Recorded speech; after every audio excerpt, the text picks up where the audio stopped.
Hello ma'am, good morning po. So, kukuha po ako ng valid ID po kasi mag-apply po ako and then kailangan ko po ng valid ID ma'am.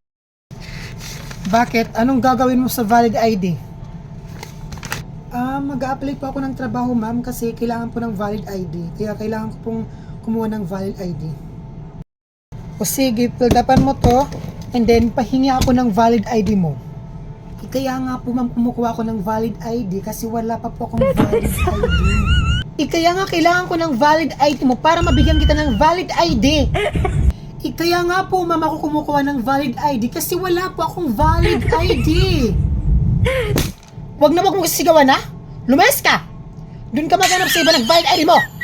Walang respeto!